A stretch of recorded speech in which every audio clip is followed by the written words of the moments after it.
ezyZip. How to convert M4A to MP4. Go to ezyZip.com, click on Convert, then Video, then navigate to convert M4A to MP4.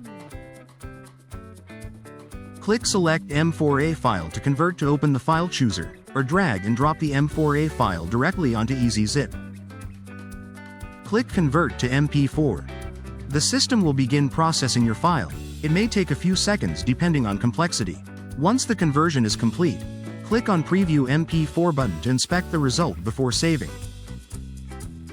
If satisfied, click on Save MP4 file to download the converted file to your selected folder. It's that easy. I hope that helps. Please click the logo and subscribe, it would mean a lot to us.